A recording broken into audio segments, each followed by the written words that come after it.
Good morning students. आज new chapter start कर रहे हैं। Chapter number 26 nervous system of human. तो definition of nervous system: all multicellular organism receives stimuli by receptor organs, transmit them to various part of body and respond these reflexes by effector organ। जितने भी जो multicellular organism हैं वो अपने environment में जो changes आते हैं उनको स्टिमुलस बोलते हैं, और उन स्टिमुलस को हमारा जो रिसेप्टर ऑर्गन है वो रिसीव करता है और फिर उनको वेरियस बॉडी पार्ट्स में ट्रांसमिट कर देता है। और जो हमारा नर्वस सिस्टम है उसको फिर क्या करता है, उस रेस्पॉन्ड देता है, और रेस्पॉन्स देता है तो वो रिफ्लेक्स जो होता है इफेक्टर ऑर्गन तक वापस आ जाते हैं। तो integrate all body functions and to coordinate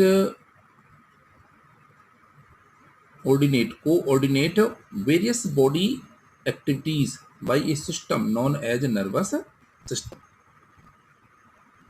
तो इस सिस्टम को अपन क्या बोलते हैं? Nervous system. यानी we can say that the system which receives the stimuli and transmit it to the brain. After analysis, it response of that reaction. This system is called nervous system. Our nervous system is divided into 3 parts. वैसे तो mainly अपन 2 parts कह सकते हैं। Nervous system जो होता है वो 2 होते हैं। एक तो होता है अपना जो कहना चाहिए जो क्या कहते हैं सेकेंड नर्वस सिस्टम, और एक होता है endocrine system. Nervous system and endocrine system. तो बात अगर नर्वस सिस्टम की करें तो नर्वस सिस्टम को जो है वो 3 पार्ट्स में डिवाइड किया गया है: central nervous system, peripheral nervous system and autonomous nervous system. तो इसके फ्लो चार्ट से अपन समझ लें कि जो अपना सेंट्रल नर्वस सिस्टम है उसमें मेन से कौन से ऑर्गन है, तो उसमें मेनली 2 ऑर्गन्स हैं। तो ब्रेन है और अपना दूसरा कौन सा, स्पाइनल कॉर्ड। अब ब्रेन की बात करें तो brain is divided into 3 parts: fore brain, mid brain and hind brain. Fore brain को डिवाइड किया जा सकता है: सेरिब्रम, थैलेमस एंड हाइपोथैलेमस। और वैसे जो ब्रेन को 2 पार्ट में है डिवाइड किया जाता है, जो फोर ब्रेन है उसको 2 पार्ट में भी डिवाइड किया गया है। यहाँ तो बता रखा है सेरिब्रम, थैलेमस एंड हाइपोथैलेमस, लेकिन मेनली क्या होता है इसको तो सेरिब्रम में, और एक होता है अपना डाइनसेफेलॉन को फिर थैलेमस और हाइपोथैलेमस में डिवाइड किया गया है। प्रोसेंसेफेलॉन एंड डाइनसेफेलॉन। तो प्रोसेंसेफेलॉन को तो अपन सेरिब्रम बोलते हैं, तो डाइनसेफेलॉन को 2 में डिवाइड किया है, लेकिन मेनली अपने इसको 3 पार्ट में डिवाइड माना जा सकता है: सेरिब्रम, थैलेमस एंड हाइपोथैलेमस। और मिड ब्रेन को अपन देखते हैं तो मिड ब्रेन में 2 ही पार्ट्स हैं। एक तो है इसमें सेरिब्रो क्या बोलते हैं कार्पोरा क्वाड्रिजेमिना, इसको सेरिब्रो क्वाड्रिजेमिना बोला गया है, और सेरिब्रल पेडंकल। इसी प्रकार से जो हैंड ब्रेन है इसको भी 3 पार्ट्स में डिवाइड किया गया है: cerebellum, pons varolii and medulla oblongata. तो ये फ्लो चार्ट है, इससे अपन समझ सकते हैं कि जो ब्रेन है, CNS है, सेंट्रल नर्वस सिस्टम का जो ब्रेन पार्ट है, ब्रेन पार्ट को कैसे कैसे डिवाइड किया गया है। तो ये काफ़ी हेल्पफुल रहता है लर्न करने के लिए। अब अपन आगे बढ़ते हुए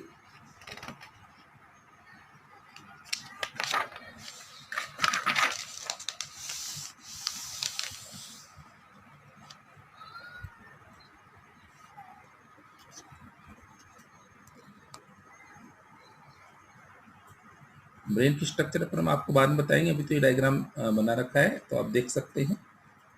अपन यहाँ से चलते हैं। Our brain is a very soft part of our body. शरीर का सबसे कोमल अंग माना जाता है। Which is surrounding by bones, जो अस्थियों से घिरा होता है, called cranium, which provided protection to our brain. यानी जो क्रेनियम बोन्स होती हैं उनसे ये चारों तरफ से कवर्ड रहता है और इसको प्रोटेक्शन प्रोवाइड कर जाता है। यानी बोनी जो सॉकेट के अंदर है, जो अपना ब्रेन है जो कवर्ड रहता है और उनको प्रोटेक्शन प्रोवाइड होता है। Our brain covered by protective membranes called meninges. हमारा जो ब्रेन होता है वो झिल्लियों से कवर्ड रहता है, जिनको बोलते हैं अपन meninges. There are 3 meninges covered our brain. ये जो मेम्ब्रेन होती हैं वो 3 होती हैं और चारों तरफ से हमारे ब्रेन को कवर्ड करती हैं। Dura mater, arachnoid and pia mater. Dura mater, arachnoid and pia mater. Dura mater की बात करते हैं अपन। It is the outer layer of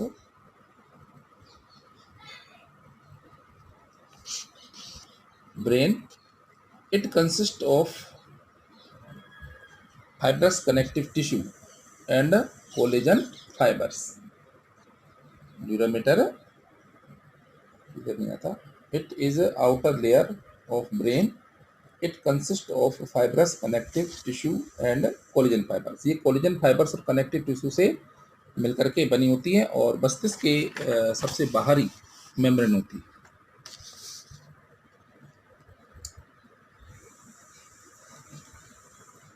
It is attached with the bones of cranium.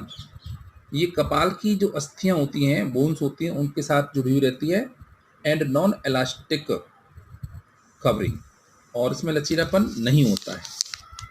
Arachnoid, it is the middle layer of brain, consist of collagen and elastic thin protein filament.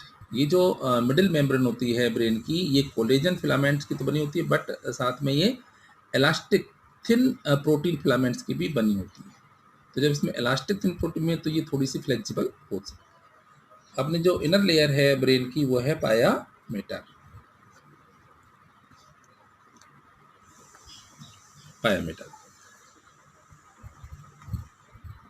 Pia mater is the internal innermost layer of our brain which is thin, soft and transparent. ये पारदर्शी है, soft है और बहुत ज़्यादा पतली होती है। It is covered by a network of blood capillaries. इसके चारों तरफ ब्लड कैपिलरीज का जो है नेटवर्क फैला रहता है। Which provide nutrition to brain. Blood capillaries का काम होता है न्यूट्रिशन प्रोवाइड करना, तो ब्रेन को न्यूट्रिशन ब्लड कैपिलरीज के थ्रू होता है, जो अपना जो है पायामीटर के चारों ओर स्प्रेड रहता है। एंड स्पाइनल कॉर्ड, और साथ में spinal cord. Between these membranes of brain, brain की जो मेम्ब्रेन्स होती हैं इनके बिटवीन केविटीज होती है, और इन केविटीज के बिटवीन एक फ्लूइड भरा रहता है, उसका नाम है सेरिब्रो स्पाइनल फ्लूइड।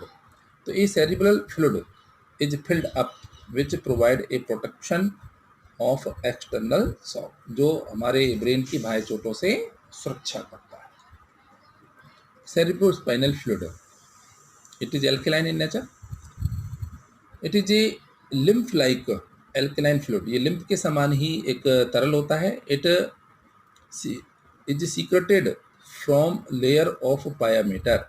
ये पायामीटर की जो परतें होती हैं, लेयर्स होती हैं, उसके द्वारा सीक्रेट किया जाता है।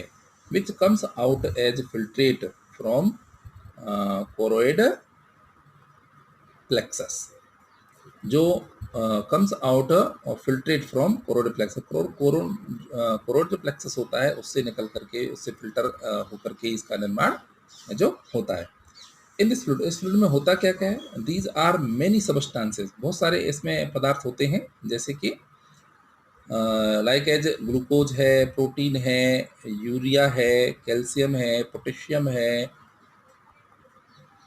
सल्फेट है, और नाइट्रिक एसिड है, फॉस्फेट है, सोडियम है, etcetera. Except these substances certain salt and uric acid also present in this fluid. इन जो पदार्थ हैं इनके अलावा इसमें यूरिक एसिड और क्रिएटिनिन, साल्ट भी होता है। It always from forward to backward. It always flow from forward to backward, ये आगे से पीछे की ओर फ्लो होता है। It reaches first of all from सब एरेक्नॉइड कैविटी। सबसे पहले ये सब एरेक्नॉइड कैविटी में आता है। सब एरेक्नॉइड कैविटी कहाँ होती है? ये होती है अपने पायामीटर, और जो एरेक्नॉइड और पायामीटर के बिटवीन जो कैविटी होती है, जो स्पेस होता है, वो है सब एरेक्नॉइड। ऐसी जो ड्यूरामीटर और एरेक्नॉइड के बिटवीन जो कैविटी होती है वो होती है subdural cavity and then it transfer to subdural cavity, और उसके बाद ये सब ड्यूरल केविटी में चला जाता है एंड रिटर्न, और फिर उसके बाद ये बैक होता है अगेन इनटू द ब्लड, और फिर वापस से ब्लड में चला जाता है through blood vessels, blood vessels के थ्रू ये वापस ब्लड में चला जाता है। अब इसके फंक्शंस के बारे में जानने से क्या क्या फंक्शंस हैं सेरिब्रोस्पाइनल फ्लूइड के। तो फर्स्ट फंक्शन है provide protection to brain and spinal cord from external injuries. जो भी बाहर चोटें होती हैं उससे हमारे ब्रेन को और स्पाइनल कॉर्ड को ये प्रोटेक्शन प्रोवाइड कराता है। It provide medium for exchange of gases, साथ में जो गैसों का एक्सचेंज है O2 है, CO2 है और अदर जो सबस्टांस है उसका जो एक्सचेंज होता है उसके लिए एक ये मीडियम प्रोवाइड करता है। सेरिब्रोस्पाइनल फ्लूइड के through he O2, CO2 and other जो न्यूट्रिएंट मटेरियल्स हैं वो ब्रेन के वेरियस पार्ट में क्या होते हैं, ट्रांसफर हो जाते हैं। Excretory material O2 and CO2 and other substances between brain and blood. तो ब्रेन एंड ब्लड के बीच में जो आदान प्रदान होता है, एक्सचेंज होता है, वो किसके थ्रू होता है, सेरिब्रोस्पाइनल फ्लूइड के थ्रू होता है। It is also provide protection to brain and spinal cord, ये फर्स्ट में बता दिया गया है, from harmful pathogens and help in diagnosis. यानी जो हार्मफुल पैथोजन है, कोई बैक्टीरिया वगैरह अगर किसी भी प्रकार से यहाँ तक पहुँच भी जाता है तो सेरिब्रोस्पाइनल फ्लूइड उसको किल कर देता है और उससे होने वाले रोगों को बचा लेता है। If the amount is increase thus it produce a disease called meningitis।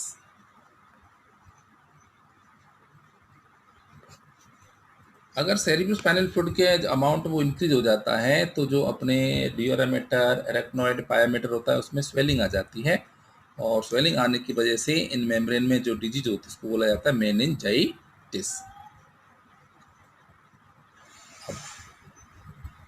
Brain की स्ट्रक्चर है वो आपको नेक्स्ट रिकॉर्डिंग में सेंड की जाएगी।